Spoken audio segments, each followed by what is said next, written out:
உங்கள் ஐஎம் டிவியில் இது நமது சபைகளில் ஒலிக்கின்ற உயிரோட்டும் பாடல்கள். ரெவரண்ட் டாக்டர் இம்மானுவேல் சுந்தர்ராஜன் அவர்களின் அப்பாடல்களுக்கு பலர் பல காலங்களிலே ராகம் தந்து உயிர் ஊட்டினார்கள். பாடல் பிறந்த கதைகள். பாடல் எழுதினவர்களுடைய வாழ்க்கை வரலாறு நிகழ்ச்சியை கேட்டு பரவசமடையுங்கள். அன்பானவர்களே வணக்கம். நான் இப்பொழுது As with gladness men of old என்ற பாடலை பாடிய வில்லியம் சட்டர்டன் டிக்ஸ் என்பவருடைய வாழ்க்கை சரித்திரத்தை பார்க்க இருக்கிறோம்.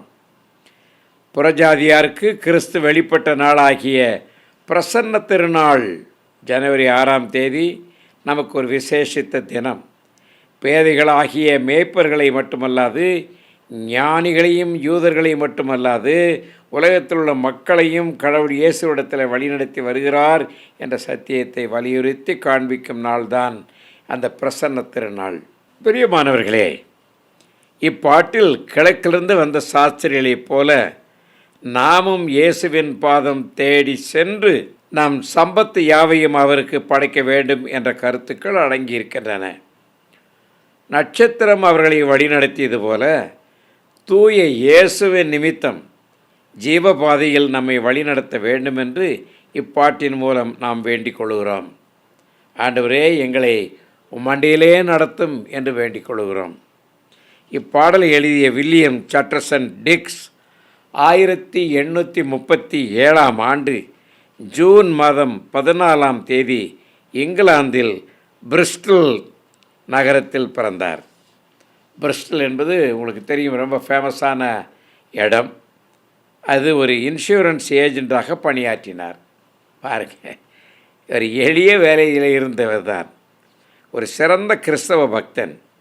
ஞாயிற்றுக்கிழமையிலும் பண்டிகை நாட்களிலும் ஆலயத்திற்கு செல்ல தவற மாட்டார். ஆலயத்திற்கு ஒழுங்காக சென்று ஆராதனையில் பங்கு பெறுவது பயன் தருகிறது என்று கிறிஸ்தவ வாழ்க்கையில் முன்னேறுவதற்கு அது உதவி செய்கிறது என்பதையும் அதிகமாய் உணர்ந்தவர் இவர். நான் என்றைக்கும் சொல்லுவேன், ஆலய ஆராதனையை அற்பமாய் நினைக்காதீர்கள். உங்களால் சரீரத்தினால் முடியவில்லை என்றால் வீட்டிலிருந்து வேதத்தை வாசியுங்கள், அல்லது சற்று நேரம் ஓய்வெடுங்கள், அவருடைய குறித்து பாடுங்கள், அவரை குறித்து பேசுங்கள். ஆனால் அற்பமாய் சபை கூடி வருதலை நீங்கள் நினைக்காதீர்கள். கோயிலுக்கு போய் இங்கே வீட்டில் உள்ளவங்களெல்லாம் சண்டை போட்டுட்டு இருக்காதீர்கள். தேவாலயத்திற்கு போகாமலே மீட்டிங்க்கு போய் சபையை நீங்கள் குழப்படி பண்ணி விடாதீர்கள். அநேகர் எனக்கு நன்றாக தெரியும், கடவுளை விரும்ப மாட்டார்கள், கடவுளுக்கு சத்திய வேலை செய்ய மாட்டார்கள், சத்தியத்தின்படி நடக்க மாட்டார்கள். ஆனால் நிச்சயமாய் அவர்கள் குழப்பம் செய்கிறவர்களாக இருப்பார்கள். பிரியமானவர்களே, உங்களுக்காக நான் மிகவும் வருத்தப்படுகிறேன். உங்களிலே பலர் தேவாலயங்களுக்கு செல்லாதபடிக்கு சண்டை போடுவதற்காகவே போவார்கள். தேவாலயங்களுக்கு செல்லாதபடிக்கு, ஆராதனைகளில் பங்கெடுக்காதபடிக்கு, வேதம் வாசிக்காதபடிக்கு, பக்தியிலே வளராதபடிக்கு சண்டை போடுவதற்கென்றும் அவமான வார்த்தைகளையும் பேசுவீர்கள். நான் ஒரு சமயம் கேள்விப்பட்டேன், ஒரு போதகரை அந்த ஆராதனைக்கு வந்திருந்தவர்கள் மரியாதை இல்லாமல் பேசியிருக்கிறார்கள். கொஞ்சம் கூட கடவுள் பயம் இல்லை. அந்த போதகர் தப்பே பண்ணியிருந்தாலும் பேசுவதற்கு உனக்கு எந்த உரிமையும் கிடையாது. தண்டிப்பதற்கு கர்த்தர் இருக்கும் பொழுது நீ பேசி உன்னையே அவமானப்படுத்தி உன் நாக்கை அசுத்தப்படுத்தி கொண்டாய். உன் நாக்கு உனக்கு இருக்கக்கூடாது என்று கூட நான் சொல்லுவேன். தேவ மனிதனை குற்றம் சொல்லி மரியாதை இல்லாமல் பேசி அவரை புண்படுத்தி இருக்கிறாய். உங்களில் அநேகர் அதை பார்த்து கொண்டு பேசாமல் இருந்திருக்கீங்க. இருக்க முடியுமா? நீங்கள் உங்கள் அப்பாவை எவனாவது ஒருத்தன் செருப்பை எடுத்து அடித்தால் நீ என்ன செய்வ? உங்கள் அப்பா தப்பு செய்திருந்தால் அது தகுமானது. உங்கள் அப்பா ஒன்றுமே தெரியாத ஒரு இன்னசென்ட் மேன், ஒன்றும் அறியாத பேதையான மனிதனாக இருக்கும்போது ஒருவன் அடித்தால் அந்த மனிதனை நீ என்ன செய்வாய்? பேசட்டும், அப்பனை எப்படி இது காரி துப்பி அடிக்கட்டின்னு இருப்பியா? இருக்க மாட்டேன். ஒரு தெய்வ மனுஷனே உன்னுடைய மக்கள் மத்தியில் நின்று அவரை அவமானப்படுத்தினதற்காக நீங்கள் வருத்தப்பட வேண்டும். உங்களுக்கு என்றைக்குமே மன்னிப்பே கிடைக்காது. அவர் காலில் விழுந்து மன்னிப்பு கேட்டது தான். இந்த தேவ மனிதன் மேன்மையானவர். அவர் எழுதின பாடல்கள் மிக சிறந்த பாடல்கள். தேவாலயத்திற்கு செல்லுவார். தம்முடைய வீட்டிலே படுக்கையிலேயே ஆலயத்தை ஆராதனை நடத்த சொல்லுவார். ஜெப புத்தகம் எடுத்து அன்றைக்குரிய சுவிசேஷ வாக்கியத்தை வாசிக்க ஆரம்பித்தார்.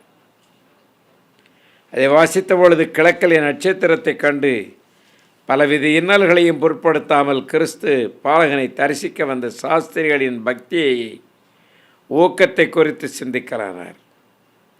அந்த நிகழ்ச்சி ஒரு கிறிஸ்தவ பக்தனுக்கு என்னென்ன போதனைகளை கொடுக்கிறது என்று யோசித்தார். அவர்கள் நட்சத்திரத்தினால் வழிகாட்டப்பட்டு கிறிஸ்துவை கண்டு அவரை வணங்கியதையும் அவர்கள் பொன் முதலானவற்றை படைத்து சிந்திக்கும் பொழுது உலகத்திற்கு ஒளியாக வந்த இரட்சகரால் நம் வாழ்க்கை பாதையில் வழிநடத்தப்பட வேண்டாமா என்று நாம் சம்பத்து யாவையும் அவருக்கு கொடுக்க வேண்டும் இல்லையா என்று நினைத்த பொழுது அவருடைய மனது உள்ளம் உருகினது. அன்று இரவு அவர் நித்திரைக்கு போகும் முன் அவர் தம் படுக்கையில் இருந்தவாறே அந்த அழகான பாடலை எழுதி முடித்தார். வெண்மீன் நோக்கி கழிப்பாய் சாஸ்திரிமார் தாம் ஆவலாய் பின் சென்றார் அவ்வெள்ளியை முன்வடத்தும் ஜோதியை நேசகர்த்தா நாங்களும் உம்மை பின் செல்வோம் என்றும். வில்லியம் சாட்டர்சன் டிக்ஸ் அவர் ஆங்கிலத்தை தவிர கிரேக்க எத்தியோப்பிய மொழிகளையும் கற்றிருந்தார். அம்மொழிகளிலிருந்தும் பல பாடல்களை ஆங்கிலத்தில் மொழிபெயர்த்தார். 1898 எத்தியோப்பிய மொழிகளையும் கற்றிருந்தார். அம்மொழிகளிலிருந்தும் பல பாடல்களை ஆங்கிலத்தில் மொழிபெயர்த்தார். 1898 செப்டம்பர் மாதம் இங்கிலாந்தில் கிளிப்டன் என்ற இடத்தில் கர்த்தரிடத்தை போய் சேர்ந்தார். பிரியமான உங்களுக்கு நான் சொல்கிற வார்த்தை, உங்களால் என்னென்ன காரியங்களை மேன்மையாக செய்ய முடியுமோ அதை செய்ய பாருங்கள். நீங்கள் திருச்சபையில் என்ன செய்தீர்கள் என்று பலர் சொல்லி புகழ வேண்டும். திருச்சபைக்கு நீங்கள் என்ன செய்தீர்கள் என்று புரிய வேண்டும்.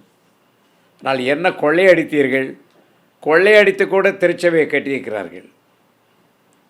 எனக்கு நன்றாக தெரியும். என்னுடைய தாய்க்கு ரொம்ப வேண்டப்பட்ட ஒரு சகோதரன் இருந்தான். அவன் பல ஊர்களிலே போய் வீடை கொள்ளையடித்து நகை நட்டெல்லாம் பீத்து கொண்டு வந்து தங்கத்தை எங்கெல்லாம் யாருக்கெல்லாம் விற்று அப்படி கொள்ளையடிக்கக்கூடிய திருடன். என் அம்மாவிடத்தில் வந்து எங்கள் அம்மா இருக்க இந்த தோட்டத்தில் அவன் சமையல் வேண்டும் என்று கேட்பான். அம்மா செய்து கொடுப்பாள். அப்பொழுது அம்மா சொல்லுவாள், நீ இந்த மாதிரிலாம் செய்யக்கூடாதுப்பா, திருடு, ஆனால் யாரையும் கொலை பண்ணிடாத, யாரையும் வெட்டி காதை அறுத்து அதை தடுத்தவங்க கையெல்லாம் வெட்டிடாத, திருடி யாருக்கும் சரி நம்ம திருடி உன் வாழ்க்கையை மட்டும் செய்யப்பா, அல்லது ஏழை கூட கொடு, ஆனால் கொலைபாதகம் செய்து விடாது என்று அவனுக்கு புத்தி சொல்லுவார்கள். எங்களுக்கு தெரியும், கொலையினாலே நீ சாகப் போகிறாய், அதுதான் உன் உயிரை எடுத்துக்கொள்ளும் என்று சொல்லுவார்கள். அப்போ தான் நானும் சொல்லுவேன், அந்த வந்தவர் மாணிக்கம் என்று சொல்லப்படுகிறவர். அவர் இப்படியெல்லாம் கொள்ளையடித்து கொண்டு வந்து பக்கத்து ஊர்லேருந்து ஏழை எளிது அவங்களுக்கெல்லாம் துணிமணி கொடுப்பான், சாப்பாடு கொடுப்பான். அதனால் தர்மகர்த்தா என்று சொல்லுவார்கள். உங்களில் தர்மகர்த்தா யாராவது இருப்பாரானால் அவனை திருட்டு பையன் வைத்துக் கொள்ளுங்கள். ஏனென்றால் உழைத்தவன் தர்மம் செய்ய மாட்டான். திருடன் நம்பன் தான் தர்மம் செய்து நல்லவனாக பார்ப்பான். யார் இடத்தெல்லாம் கொள்ளையடிக்கிறது, லஞ்சம் வாங்கிறது, பணம் சேர்க்கறது, எங்கேயா ஒரு ஆர்ஃபனேஜ் கட்டி கொடுக்கறது, அல்லது கோயிலுக்கு கட்டுறாங்கன்னா அதுக்கு தானத்து கொடை கொடுக்கறது, அவர்கள் நல்லவர்கள் அல்ல, கயவர்கள். நீங்கள் தெய்வீக மனித மாறும் பொழுது தெய்வீகத்தினுடைய தன்மைகள் உங்களுக்குள் இருக்க வேண்டுமே அல்லமால் தெய்வீகத்தன்மையை அற்று திருடன் பற்றியும் அக்கிரமக்காரனையும் துஷ்டனைப் போலவும் நாம் நடக்கக்கூடாது. இந்த சகோதரன் வில்லியம் சட்டர்டன் தெய்வீக கலை நிறைந்தவராக அவருடைய வாழ்க்கையை கழித்து கொண்டார். அப்படித்தான் நீங்களும் நானும் இருக்க வேண்டும். இந்த கதையை கேட்பீர்களானால் நீங்கள் மனம் திரும்புங்கள். இன்றிலிருந்து வெளியே சொல்லுங்கள், நான் இந்தந்த இதெல்லாம் இவ்வளோ கொள்ளையடித்தேன், இவ்வளோ லஞ்சம் கிடைத்தது நான் வைத்தேன், அப்பொழுது அறியாத காலம் இதை நான் கர்த்தருக்கென்றே கொடுத்து விடுகிறேன், அல்லது அந்த லஞ்சம் வாங்கின இடத்துல இப்போ கொடு. யார் சகையை செஞ்சார் இல்லையா? நான் யாரிடத்தில் ஆகிலும் அநியாயமாக வாங்கினது உண்டால் அதை நான் அவைகளுக்கு கொடுப்பேன், திருப்பி கொடுப்பேன், ஏழைகளுக்கு கொடுப்பேன், என் சொத்தில் பாதி ஏழைகளுக்கு கொடுப்பேன், 4 மடங்காய் திருப்பி கொடுப்பேன் என்று சொல்லுது போல் அதுதான் மெய்யான மனம் திரும்புதல்.